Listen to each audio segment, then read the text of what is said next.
Welcome to our second core class. This is the core from the chair, and Kim is going to be my model. All right, so as you're sitting in your chair, this is something you can do when you're in your car or at home, anytime. This is a great exercise just to get the abdominals to wake up. We're going to do some belly breathing. So you're going to breathe in, allow the belly to expand, and as you exhale, you're pulling the tummy muscles towards your spine. Inhale. Belly expands, and exhale, pressing the belly button in towards your spine. You'll notice that Kim is not shrugging her shoulders up and down as she breathes in and out. It's all in her lower abdominals. She's allowing that air to go deep into her lungs, and exhale, pushing that air out. Excellent. You can practice this as much as you need to. This is probably the most challenging part for many of us, is to just get that deeper breath in. All right, moving on, the next exercise we're going to do is called a pelvic tilt. So Kim is going to move a little bit closer to the back of her chair, still sitting up nice and tall. Shoulders are down. You're going to breathe in just like we practiced. Belly comes out. Exhale. This time she's going to press her back into the chair. Breathe in, release. Exhale, pressing the back into the chair. Feeling the tension in the lower abdominal muscles. We're working the transverse abdominal muscle, moving the pelvis, rocking the hips forward as she exhales, and inhale, release. Exhale. And this is a great exercise to do if you've been driving for a long period of time and your back's getting really tight or tired. You can do a pelvic tilt and work on releasing some of that tension and waking up those abdominals a little bit. Okay, so we're always exhaling and pulling our tummy muscles in. We're going to move to the next exercise, which is knee lifts. So she's going to move towards the front of her chair, still fully seated on the chair. Feet are hip width apart. I want you to imagine you have got a cable that connects your kneecap to your belly button. So you're breathing in before you start, and as you exhale, you're pressing the belly button towards the spine, which lifts your knee up. Inhale, lower. Exhale, lift. Inhale, lower. Exhale, lift. Pulling the belly button in towards the spine. Really think about scooping those abs up and in as you exhale. Now, if you want to make this a little bit more challenging and involve a few more muscle groups, you can place your hands on your knees. Same movement, same breathing sequence. The difference with this is that when you lift your knee up, you're also pushing down on your knee with your hand. Inhale, exhale, lift. Inhale, lower. Exhale, lift, still tightening those abdominals. Keeping the shoulders down, breathing deeply. Exhale as you lift, inhale as you lower.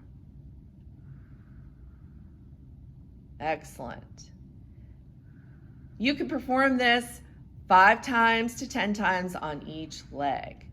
Our next exercise will be the sit to stands that many of you have done over the course of participating in the program. You're going to keep your feet hip width apart, keeping your spine nice and long. You're going to breathe in. As you breathe out, you're going to stand up.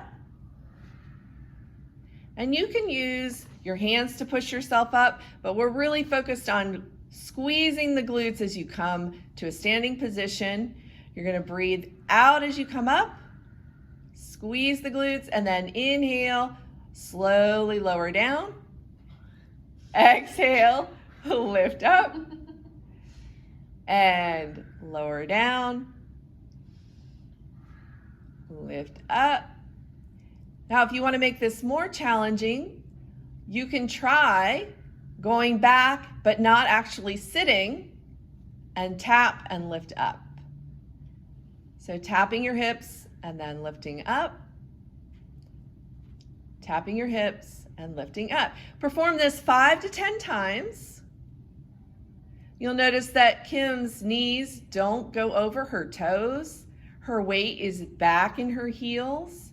And this is very important. This is what tells us that our knees are in the right alignment and we're not putting too much strain on them. And all set.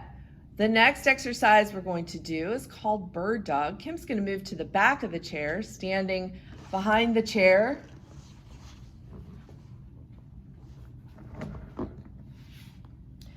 All right, so standing behind the chair, she's going to move back just so that when she leans forward from her hips, she's bending at the hips, reaching her hips back.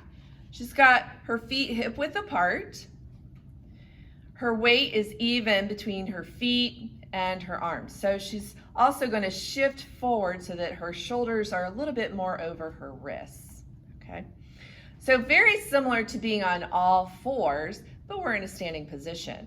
Back is nice and long, pressing away from the chair so that your shoulders are flat on your back. Pushing into your left hand and your right foot, reach your right arm by your ear, and your left leg reaches behind you. Now, if you feel unsteady, you can always tap that toe on the floor and lower down. Switch, inhale, exhale as you lift. Inhale as you lower. Keeping the belly button pulled towards the spine as you raise your arm and leg. And lower. Exhale, lift. And lower. Exhale, lift. And lower. You can perform this 5 to 10 times on each side. All right, moving back to the chair, we're going to do a reverse plank or a sit back. So sitting forward on the chair, feet are flat on the floor, spine is nice and long. You can cross your arms or reach your arms in front of you, but you're going to keep your back straight. You're going to breathe in, and as you exhale, pressing that belly button to the spine, keep your back straight and lean back. Hold that position for 5, 4, 3, 2, and 1. Come forward. So we're trying to work on the abdominals' ability to hold position and support the back for a long period of time. Holding for a count of 5, keep cinching the belly button closer to the spine. Reaching back, hold 5, 4, 3, 2, and 1.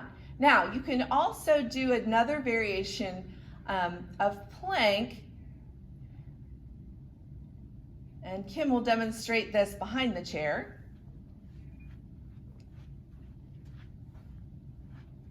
So keeping your hands right over your wrists, walking your feet back. Now, this version that Kim is demonstrating right here would be a little bit more advanced. If you need a modifier, you can walk your feet forward and just hold in a position where your hips are kind of bent, but your back is nice and long, and you're just gonna work on tightening the abdominals for that count of 5, 4, 3, 2, 1. Breathe in and release. You can stand up nice and tall. And then exhale into position. Hold that tension for 5, 4, 3, 2, 1. And release. Now, moving into a more advanced position, you would be lengthening your plank, so to speak, going from the toes or the feet, a straight line from your ankles, knees, hips, and shoulders. Not letting your back sway, but pulling the belly button in to support the lower back. Shouldn't feel any pinching or pulling in this position. Kim's gonna hold this for a count of 5, 4, 3, 2, 1, and then you can release. Again, working toward holding that position for longer periods of time with a goal of 30 seconds to a full minute. And that concludes our second core class.